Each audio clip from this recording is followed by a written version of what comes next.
I grew up in Rockville, Maryland. I didn't realize that we had a pretty hard life in the beginning. It was a fun life, but we were really working class family. My mom would go and she'd say, "Let's go, kids, we're going to get lost." And we'd get in a car and drive, and we'd drive for a couple hours, and then she'd pull over and say, "Oh no, guess what?"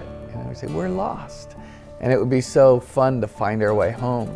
And at the time, what I didn't know when I was a kid is it's usually because my father had a drinking problem, and so we'd end up leaving and get out of the house. But what it ended up doing, it was a wonderful lesson for me about life, about going and not being afraid to be lost and not being afraid of what's around the corner.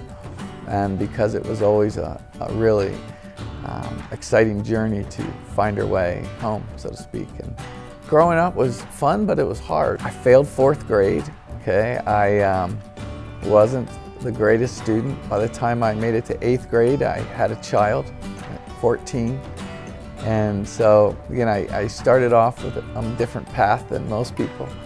When I look back on the little things that you don't think about much, it meant a lot to me. Like, again, I'm an 8th grader, and a girl would walk up and say, "My mom and dad say I can't talk to you anymore." It's not a big deal, right? But when you're 14, it hurts. And so sometimes the worst things in your life can turn out to be the best things in your life. I've got a beautiful daughter out of this whole thing. You get to a place where you look back in your life and it'll either define you, and I wasn't sure what path I was going to choose.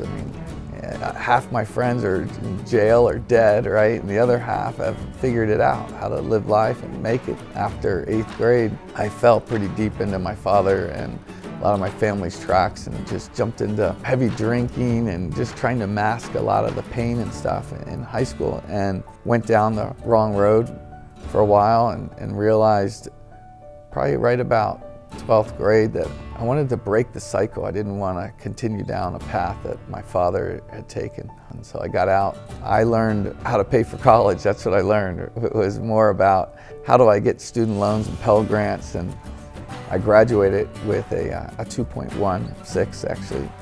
Thank you very much. And so yeah, it wasn't so much about the academics as it was how do I survive and get through it. These things again were great for the future because it just starts toughening you up, starts to get you. And I didn't realize it at the time, it was pretty painful, but all those things that happened are what made me who I am today. Having adversity and being kind of an outcast almost, has taught me that sometimes the worst things in your life can turn out to be the best things in your life.